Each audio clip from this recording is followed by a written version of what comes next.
Hi guys, welcome back to Kalpana vlogs. ನಾನು ನಿಮ್ಮ ಪ್ರೀತಿಯ ಕಲ್ಪನಾ ಮಾತಾಡ್ತಾ ಇದ್ದೀನಿ. ಹೇಗಿದ್ದೀರಾ ಎಲ್ಲರೂ? ಚೆನ್ನಾಗಿದ್ದೀರಾ ಅಂತ ಅಂದ್ಕೊಂಡಿದ್ದೀನಿ. ಇದು ಮಾರ್ನಿಂಗಿಂದ ರೂಟೀನ್ನ ಸ್ಟಾರ್ಟ್ ಮಾಡ್ತಾ ಇದ್ದೀನಿ.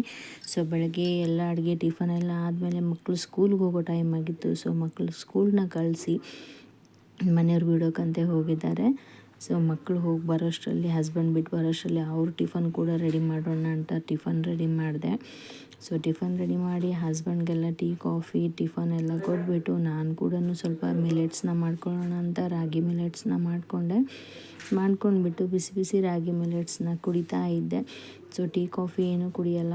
ಇದನ್ನೆಲ್ಲ ಕೆಲಸ ಆದಮೇಲೆ ಸ್ವಲ್ಪ ಔಟ್ಸೈಡ್ ಹೋಗಬೇಕಾಗಿತ್ತು, ಸೂಪರ್ ಮಾರ್ಕೆಟ್ಗೂ.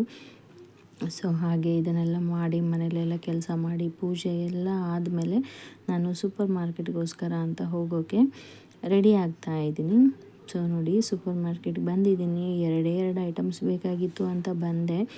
ಇಲ್ಲಿ ಬಂದಮೇಲಂತೂ ನಾವು ಹೆಣ್ಮಕ್ಳು ಹೇಗಿದ್ದೀವಿ ಅಂದರೆ 2 ಐಟಮ್ಸ್ ತೊಗೋತೀವಿ ಅಂತ 10 ಐಟಮ್ಸ್ ಇಟ್ಕೊಂಡು ಹೋಗ್ತೀವಿ, ಆ ಥರ ಅಲ್ವಾ. ಸೊ ಎಮರ್ಜೆನ್ಸಿಗೆ 2 ಐಟಮ್ಸ್ ಬೇಕಾಗಿತ್ತು ಅಂತ ಹೇಳ್ಕೊಂಡ್ಬಿಟ್ಟು ನಾನು ಸೂಪರ್ ಮಾರ್ಕೆಟ್ಗೆ ಬಂದೆ.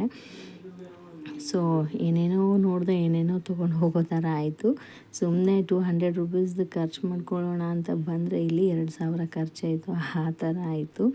ಸೊ ಇಂಪಾರ್ಟೆಂಟ್ ಏನೇನಿದೆ ಅದನ್ನು ತೊಗೊಂಡ್ಬಿಟ್ಟು ಸ್ವಲ್ಪ ಹಪ್ಪಳ ಅದು ಇದು ಎಲ್ಲ ಖಾಲಿಯಾಗಿತ್ತು. ಸ್ವಲ್ಪ ಹಪ್ಪಳ ಅದನ್ನು ತೊಗೊಂಡೆ, ಮತ್ತು ಸ್ವಲ್ಪ ಬೆಲ್ಲ ಎಲ್ಲ ಖಾಲಿಯಾಗಿತ್ತು. ಬೆಲ್ಲನೂ ತೊಗೊಂಡೆ. ಒಂದೊಂದಾಗೆ ನೋಡ್ಕೊಂಡು ಕ್ಲೀನಾಗಿ ಸರ್ಚ್ ಮಾಡ್ಕೊಂಡ್ಬಿಟ್ಟು ಯಾವ್ದು ಬೇಕು ಯಾವ್ದು ಬೇಡ ನೆನ್ಪು ಮಾಡಿಕೊಂಡು ಸೊ ತೊಗೊಂಡು ಬರೋಷ್ಟರಲ್ಲಿ ತುಂಬ ಅಂದರೆ ತುಂಬಾ ಟೈಮ್ ಆಯಿತು. ಅಲ್ಲೇ ಒಂದು ½ ಆನ್ ಅವರ್ 1 ಅವರ್ ಥರ ಆಯಿತು ಸೂಪರ್ ಮಾರ್ಕೆಟಲ್ಲೇ. ಯಾಕಂದರೆ ಯಾವ್ದು ಬೇಕು ಬೇಡವಾ, ಯಾವುದಿದೆ ಮನೇಲಿ ಯಾವುದಿಲ್ಲ ಅಂದ್ಕೊಂಡು ನೋಡೋಷ್ಟರಲ್ಲಿ ಆ ಥರ ಆಯಿತು. ನನಗೇನೇನು ಬೇಕು ನಾನು ಮೊದಲೇ ನೋಡ್ಕೊಂಡು ಇಟ್ಕೋತೀನಿ, ಇಲ್ಲಾಂದರೆ ಲಿಸ್ಟ್ ಮಾಡ್ತೀನಿ. ಯಾಕಂದರೆ ಡಬಲ್ ತರೋ ಥರ ಇರಬಾರ್ದು ಅಂತ. ಅದಕ್ಕೋಸ್ಕರ ಅಂತ ಇಲ್ಲದೆ ಇರೋದು ಮಾತ್ರ ತೊಗೊಂಡು ಬರ್ತೀನಿ. ಇರೋದೆಲ್ಲ ತೊಗೊಂಡು ಬರೋಕ್ಕೆ ಹೋಗಲ್ಲ. ಮತ್ತೇನಾದರೂ ಸ್ವಲ್ಪದ್ರಲ್ಲಿ ಖಾಲಿ ಆಗೋ ಥರ ಇದೆ, ಮತ್ತೆ ಬೇಕು ಅನ್ನೋ ಥರ ಇದೆ ಅಂದರೆ ಮತ್ತೆ ಹೋಗ್ಬಿಟ್ಟು ತರೋಣ ಅಂತ ಅಂದ್ಕೊಂಡು ಇದು ಮಾಡ್ತೀನಿ. ಯಾಕಂದರೆ ಹತ್ತಿರ ಇರೋದು ಸೂಪರ್ ಮಾರ್ಕೆಟ್ ನಮಗೆ. ಸೊ ಅದಕ್ಕೋಸ್ಕರ ಆಗಿ ಹಸ್ಬೆಂಡ್ ಇದ್ದಾಗೆಲ್ಲ ತೊಗೊಂಡ್ಬಿಟ್ಟು ಬರ್ತಾಯಿರ್ತೀನಿ. ಸೊ ಬೆಲ್ಲ ಎಲ್ಲ ಬೇಕಾಗಿತ್ತು. ಸೊ ಬೆಲ್ಲನೆಲ್ಲ ತೊಗೊಂಡ್ಬಿಟ್ಟು ಎಲ್ಲ ಇದು ಮಾಡ್ಕೊಂಡ್ಬಿಟ್ಟು ಬರ್ತಾಯಿದ್ದೆ. ಸೊ ದೀಪಾವಳಿ ಹಬ್ಬಕ್ಕೆ ತೊಗೊಂಡು ಬಂದಿದ್ದೆ ಬೆಲ್ಲ ಎಲ್ಲ, ಮತ್ತು ಹಬ್ಬಕ್ಕೋಸ್ಕರ ಒಬ್ಬಟ್ಟೆಲ್ಲ ಮಾಡಿ ಖಾಲಿ ಆಗೋಗಿತ್ತು. ಇವಾಗ ಸಡನ್ ಮಾಡಿ ಮತ್ತೆ ಏನಾದರೂ ಮಾಡೋದಿತ್ತು ಅಂದರೆ ಇರಲ್ವಲ್ಲ ಮನೇಲಿ, ಅದಕ್ಕೋಸ್ಕರ ಅಂತ ನನಗೆ ಏನೇನು ಬೇಕು ಏನು ಬೇಡ ಅದನ್ನೆಲ್ಲ ಕ್ಲೀನಾಗಿ ನೋಡ್ಕೊಂಡ್ಬಿಟ್ಟು ತೊಗೊಂಡು ಬರೋಷ್ಟರಲ್ಲಿ ಅಷ್ಟೇ ಆಯಿತು. ನನ್ನ ಹಸ್ಬೆಂಡ್ ಅಂತೂ ಹೇಳ್ತಾರೆ, ನಿನ್ನ ಜೊತೆ ಅಂತೂ ನಾನು ಬರಲ್ಲ, ನೀನು ನಿಂತ್ಕೊಂಡ್ರೆ ½ ಆನ್ ಅವರ್ ಅಲ್ಲೇ ನಿಂತ್ಕೋತೀಯ ಅಂತ ಹೇಳ್ತಾರೆ. ಬಟ್ ಏನು ಮಾಡೋದು, ಹೆಣ್ಮಕ್ಳು ನೋಡಿ ಮಾಡಿ ಎಲ್ಲ ಕರೆಕ್ಟಾಗಿ ನೋಡ್ಕೊಂಡು ತರಬೇಕಂದ್ರೆ ಸ್ವಲ್ಪಾದರೂ ಲೇಟ್ ಆಗುತ್ತಲ್ವ. ಅದಕ್ಕೋಸ್ಕರ ಅಂತ ಕ್ಲೀನಾಗಿ ಹಪ್ಪಳ ಸೇಮಿಯಾ ಬೆಲ್ಲ ಏನು ಬೇಕು ಅದನ್ನೆಲ್ಲ ಕ್ಲೀನಾಗಿ ನೋಡ್ಕೊಂಡ್ಬಿಟ್ಟು ತೊಗೊಂಡು ಮನೆಗೆ ಬರ್ತಾಯಿದ್ವಿ. ಎಲ್ಲ ತೊಗೊಂಡ್ಬಿಟ್ಟು ಮನೆಗೆ ಬಂದ್ವಿ. ಮತ್ತು ಸ್ವಲ್ಪ ಬಾದಾಮ್ ಪೌಡ್ರ್ ಪಾಕೆಟು ಮತ್ತು ಅದ್ರ ಜೊತೆಗೆ ಜಾಮೂನ್ ಪಾಕೆಟ್ಸ್ ಎಲ್ಲ ಬೇಕಾಗಿತ್ತು. ಸೊ ಅದನ್ನೆಲ್ಲ ಹಾಕ್ಕೊಂಡು ಮನೆಗೆ ಬಂದಮೇಲೆ ಈವ್ನಿಂಗ್ ಟೈಮ್ ಟೀ ಸ್ನ್ಯಾಕ್ಸ್ಗಂತ ಹೇಳಿ ಟೀ ಜೊತೆ ಸ್ನ್ಯಾಕ್ಸ್ ಏನಾದರೂ ಬೇಕಲ್ವ. ಸೊ ನಮ್ಮ ಉತ್ತರ ಕರ್ನಾಟಕ ಸೈಡ್ ಮಾಡೋ ಚುರುಮುರಿನ ಹೇಗೆ ಮಾಡೋದು ಅಂತ ಇವತ್ತಿನ ರೆಸಿಪಿ ಕೂಡ ತೋರಿಸ್ತಾ ಇದ್ದೀನಿ. ಸೊ ಸಿಂಪಲ್ಲಾಗಿ ಮನೇಲಿ ಅಳ್ಳಿದ್ರೆ ಹೇಗೆ ಮಾಡೋದು ಅಂತ ನಾನು ತೋರಿಸ್ಕೊಡ್ತೀನಿ. ತುಂಬ ಅಂದರೆ ತುಂಬ ಟೇಸ್ಟಿಯಾಗಿರುತ್ತೆ. ವಿತ್ ಯಾರಾದರೂ ಗೆಸ್ಟ್ ಬಂದಿದ್ದಾರಂದರೆ ಕೂಡ ಅವರಿಗೆ ಕೊಡೋಕ್ಕೂ ಕೂಡ ಸೂಪರಾಗಿರುತ್ತೆ ಮನೆಗೆ ಬಂದಮೇಲೆ. ಸೊ ಯಾಕಂದರೆ ಟೈಮಲ್ಲಿ ಬಂದರೆ ಟಿಫನ್ ಎಲ್ಲ ಮಾಡೋಕ್ಕಾಗಲ್ವಲ್ಲ, ಅಂಥ ಟೈಮಲ್ಲಿ ಈ ಥರ ಸ್ನ್ಯಾಕ್ಸ್ ಕೊಟ್ಟು 1 ಕಪ್ ಟೀ ಕಾಫಿ ಮಾಡಿಕೊಟ್ರೆ ಸೂಪರಾಗಿರುತ್ತೆ. ಅದಕ್ಕೋಸ್ಕರ ಮಾಡೋಣ ಅಂತ ನಾನು ಈ ಕಡೆ ಕಡಲೆಪುರಿನ ಕ್ಲೀನಾಗಿ ನೀಟ್ ಮಾಡಿ ಇಟ್ಕೊಂಡಿದ್ದೀನಿ. ಪಾತ್ರೆಯಲ್ಲಿ ಎಣ್ಣೆನ ಹಾಕ್ತಾಯಿದ್ದೀನಿ. ಸೊ ಎಷ್ಟು ಬೇಕೋ ಅಷ್ಟು ಎಣ್ಣೆನ ತೊಗೊಳ್ಳಿ.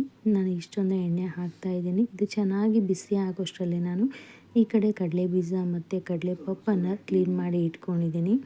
ಸೊ ಇದನ್ನು ಕ್ಲೀನ್ ಮಾಡಿ ಇದಕ್ಕೆ ಏನೇನು ಬೇಕು ಅನ್ನೋದನ್ನು ತೋರಿಸ್ತೀನಿ. ಅಷ್ಟರಲ್ಲಿ ಎಣ್ಣೆ ಬಿಸಿ ಆಗುತ್ತೆ. ಸೊ ಕಡಲೆ ಬೀಜ ಕಡಲೆ ಪಪ್ಪನ್ನು ತೊಗೊಂಡಿದ್ದೀನಿ ನಾನು. ನಿಮ್ಗೆ ಎಷ್ಟು ಬೇಕೋ ಅಷ್ಟನ್ನು ತೊಗೊಳ್ಳಿ. ಅದ್ರ ಜೊತೆಗೆ 1 ಗಡ್ಡೆ ಅಷ್ಟು ಬೆಳ್ಳುಳ್ಳಿನ ಸುಲಿದು ಜಜ್ಜಿ ಇಟ್ಕೊಂಡಿದ್ದೀನಿ. ಅದ್ರ ಜೊತೆಗೆ ಕರಿಬೇವನ್ನು ತೊಗೊಂಡಿದ್ದೀನಿ. ಸೊ ಇದಕ್ಕೆ ಮೇನ್ ಇಂಗ್ರೀಡಿಯೆಂಟ್ಸ್ ಬೇಕಾಗಿರೋದು ಬೆಳ್ಳುಳ್ಳಿ, ಕರಿಬೇವು ಮತ್ತು ಮಸಾಲೆಗೆ ಏನು ಬೇಕು ಅಂತ ಖಾರ, ಉಪ್ಪು, ಅರಿಶಿನ ಮತ್ತು ಏನಾದರೂ ಎಕ್ಸ್ಟ್ರಾ ಮಸಾಲಾಸ್ನ ತೊಗೊಂಡಿದ್ದೀನಿ. ನಿಮಗೆ ಬೇಕು ಅನ್ನೋದಾದರೆ ಈರುಳ್ಳಿ ಕಟ್ ಮಾಡಿ ಬಿಸಿಲಲ್ಲಿ ಫುಲ್ ಒಣಗಿಸ್ಬಿಟ್ಟು ಡ್ರೈ ಮಾಡಿಬಿಟ್ಟು ಹಾಕಿದರೆ ಕೂಡ ತುಂಬ ಟೇಸ್ಟಿಯಾಗಿ ಬರುತ್ತೆ ಅದು ಕೂಡ. ನಾನಿವಾಗ ಸಿಂಪಲ್ಲಾಗಿ ಈಸಿಯಾಗಿ ಮಾಡ್ಕೊಳ್ಳೋಣ ಸ್ನ್ಯಾಕ್ಸ್ಗೆ ಅಂತ ಹೇಳಿ ನಾನು ಮಾಡ್ಕೋತಾ ಇದ್ದೀನಿ.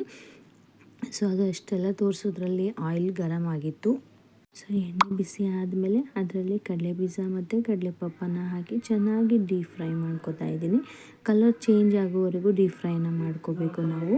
ಸೊ ಕಲರ್ ಫುಲ್ ಬ್ರೌನ್ ಬರೋ ಗಂಟ ಚೇಂಜ್ ಮಾಡ್ಕೋಬೇಕು. ಸೊ ಚೆನ್ನಾಗಿ ಡೀಪ್ ಫ್ರೈಯನ್ನು ಮಾಡ್ಕೊಂಡ್ಬಿಟ್ಟು ನಾನೇನು ಕಡಲೆಪುರಿ ರೆಡಿ ಮಾಡಿ ಇಟ್ಕೊಂಡಿದ್ದೀನಲ್ವ ಕ್ಲೀನ್ ಮಾಡಿ ಅದರಲ್ಲಿ ತೆಗೆದುಬಿಟ್ಟು ಇದನ್ನು ಕೂಡ ಹಾಕಿಬಿಡಬೇಕು. ಸೊ ನೀವು ಸಪ್ರೇಟ್ ತಟ್ಟೆಯಲ್ಲೂ ಇಟ್ಕೋಬೋದು, ನಾನು ಡೈರೆಕ್ಟಾಗಿ ಅದರಲ್ಲೇ ಹಾಕ್ತಾಯಿದ್ದೀನಿ. ಸೊ ಅದನ್ನೆಲ್ಲ ಕ್ಲೀನಾಗಿ ಡೀಪ್ ಫ್ರೈ ಮಾಡ್ಕೋಬೇಕು. ಯಾವ ಥರ ಮಾಡಬೇಕು ಅಂದರೆ ಚೆನ್ನಾಗಿ ಹಿಂಗೆ ಬಾಯಲ್ಲಿಟ್ಟರೆ ಒಂಥರ ಇದು ಆಗಬೇಕು, ಅದು ಫುಲ್ ಹಸಿ ಹಸಿಯಾಗಿ ಇರಬಾರ್ದು. ಚೆನ್ನಾಗಿ ಫ್ರೈ ಮಾಡ್ಕೊಳ್ಳಿ. ಒಳಗೆ ಫ್ರೈ ಮಾಡ್ಕೊಂಡಾದಮೇಲೆ ಅದನ್ನು ಎತ್ತಿಟ್ಟು ಸೈಡಲ್ಲಿ ಪ್ಲೇಟಲ್ಲಿ ಎತ್ತಿಟ್ಕೊಳ್ಳಿ. ನೋಡಿ ನಾನು ಯಾವ ಥರ ಫ್ರೈ ಮಾಡ್ತಾಯಿದ್ದೀನಿ ಅಂತ ನಿಮಗೆ ಗೊತ್ತೇ ಆಗುತ್ತೆ ಹೇಗೆ ಫ್ರೈ ಮಾಡ್ತಾಯಿದ್ದೀನಿ ಅಂತ. ಸೊ ನೀವು ಫ್ರೈ ಮಾಡೋ ಟೈಮಲ್ಲೇ ನಿಮಗೆ ಅದ್ರದ್ದು ಕಾಂಬಿನೇಷನ್ ಗೊತ್ತಾಗುತ್ತೆ. ಬ್ರೌನ್ ಆಗಿದೆಯಾ ನೋಡಿ, ಕಲರ್ ಚೇಂಜ್ ಆಗಿದೆ, ಆ ಥರ ನಾವು ಚೇಂಜ್ ಮಾಡಿಬಿಟ್ಟು ಎಣ್ಣೆನ ತೆಗೆದು ಅದರಲ್ಲಿ ಜೀರಿಗೆ ಸಾಸಿವೆ ಹಾಕ್ತಾಯಿದ್ದೀನಿ. ಸೊ ಹಾಕಿ ಈ ಕಡೆ ನಾನು ಕರಿಬೇವು ಬೆಳ್ಳುಳ್ಳಿ ಪೇಸ್ಟ್ನ ಹಾಕ್ತಾಯಿದ್ದೀನಿ. ಈ ಬೆಳ್ಳುಳ್ಳಿನ ಫುಲ್ಲು ನಾವು ರೆಡ್ಡಾಗಿ ಫ್ರೈ ಮಾಡ್ಕೋಬೇಕು ಒಳಗಡೆ. ಸೊ ಅದ್ರ ಕಲರ್ ಚೇಂಜ್ ಆಗಬೇಕು, ಅಷ್ಟೊತ್ತು ಗಂಟ ನೀವು ಫ್ರೈ ಮಾಡ್ಕೊತಾನೆ ಇರಬೇಕು. ಸೊ ರೆಡ್ಡಾಗಿ ಕಲರೆಲ್ಲ ಚೇಂಜ್ ಆದಮೇಲೆ ಇದರಲ್ಲಿ ನಾವು ಮಸಾಲಾನ ಆ್ಯಡ್ ಮಾಡ್ಕೋಬೇಕು. ನಾವು ಏನು ಮಸಾಲ ಇಟ್ಕೊಂಡಿದ್ದೀವಲ್ವ ಆ ಮಸಾಲ ನಾವು ಇದರಲ್ಲಿ ಆ್ಯಡ್ ಮಾಡ್ಕೋಬೇಕು. ಸೊ ಫುಲ್ ಮಸಾಲ ನಾನು ಇದರಲ್ಲಿ ಹಾಕ್ತಾಯಿದ್ದೀನಿ. ನಿಮ್ಮ ರುಚಿಗೆ ತಕ್ಕಷ್ಟು ಎಷ್ಟು ಬೇಕನ್ನ ನೋಡ್ಕೊಂಡ್ಬಿಟ್ಟು ನೀವು ಹಾಕ್ಕೊಳ್ಳಿ. ನಾನು ಎಷ್ಟು ಬೇಕೋ ಅಷ್ಟನ್ನು ಹಾಕಿದ್ದೀನಿ ಇದರಲ್ಲಿ. ಸೊ ಇದನ್ನು ಕ್ಲೀನಾಗಿ ಎಲ್ಲ ರೀತಿಲಿ ಫ್ರೈ ಮಾಡ್ಕೋಬೇಕು. ಸೊ ಈ ಥರ ಕ್ಲೀನಾಗಿ ಎಲ್ಲ ಫ್ರೈ ಮಾಡ್ಕೊಳ್ಳಿ. ಈ ಥರ ಎಲ್ಲ ಹಾಕಿ ಚೆನ್ನಾಗಿ ಫ್ರೈ ಮಾಡಿಬಿಟ್ಟು ನಾವೇನು ಕ್ಲೀನ್ ಮಾಡ್ಕೊಂಡಿದ್ದೀವಲ್ವ ಅಳ್ಳು ಕಡಲೆಪುರಿನ ಅದರಲ್ಲಿ ನಾವು ಇದನ್ನು ಮಿಕ್ಸ್ ಮಾಡ್ಕೋಬೇಕು. ಸೊ ನೋಡಿ ನಾನು ಯಾವ ಥರ ಫ್ರೈ ಮಾಡ್ತಾಯಿದ್ದೀನಿ ಅಂತ ನೀವು ಸೇಮ್ ಅದೇ ಥರ ಇದು ಮಾಡ್ಕೊಂಡು ಹೋದರೆ ನಿಮಗೆ ಕರೆಕ್ಟಾಗಿ ಬರುತ್ತೆ. ಯಾವುದೇ ಥರ ಮಿಸ್ಟೇಕ್ ಆಗಲ್ಲ ಇದರಲ್ಲಿ.